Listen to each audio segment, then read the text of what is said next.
ఏ అహంకారంతో విర్రవీగారో ఆ అహంకారం కూలిపోయిందన్నారు చంద్రబాబు. ఎన్నో అరాచకాలు చేశారు, అక్రమ కేసులు పెట్టారన్నారు. పదవి వచ్చినప్పుడు వినయం కూడా అవసరమన్నారు.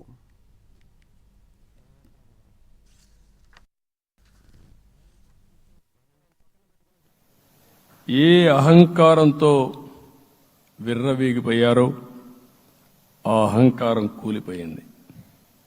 ఎన్నోసార్లు మనం చెప్పాం, ఏ వ్యక్తికి పదవి వస్తే వినయం కూడా అవసరం. పదవి వచ్చిందని విర్రవీగిపోయి రేపనేది లేకుండా ఉంటుందనుకుంటే మాత్రం ఇదే జరిగే పరిస్థితి వస్తుంది. అయితే మీ అందరినీ నేను కోరేది ఒకటే, ఇవన్నీ ఒక కేస్ స్టడీగా మీరందరం స్టడీ చేసుకోవాల్సిన అవసరం ఉంది. ప్రజలు బూతులు మాట్లాడే నేతల్ని, అరాచక శక్తుల్ని, అవినీతి పరుల్ని చూశారు. పాలకులంటే ఎలా ఉండాలో చూశారు.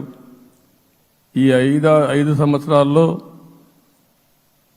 పాలకుడు ఎలాంటి వాడు వచ్చి అర్హత లేని వ్యక్తి ఏ విధంగా ఉన్నాడో చూశారంటే, ఈరోజు ఇచ్చిన తీర్పు ఈ 5 ఏళ్లు పరిపాలించినటువంటి వ్యక్తి యొక్క ప్రవర్తన చూసిన తర్వాత ఇలాంటి వ్యక్తి పాలనకు పనికిరాడనే ఉద్దేశంతో ఓట్లు చేసే పరిస్థితికి వచ్చింది. తమకు కావాల్సింది కక్ష రాజకీయాలు కాదన్నారు చంద్రబాబు. అలాగని తప్పు చేసిన వారిని క్షమించి వదిలేస్తే అది అలవాటుగా మారుతుందన్నారు ఆయన.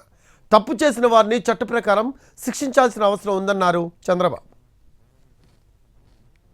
ఏ విధంగా కక్ష తీర్చుకోవాలి అని గాని మనం ముందుకు పోతే మనకు కూడా సమస్య వస్తుంది.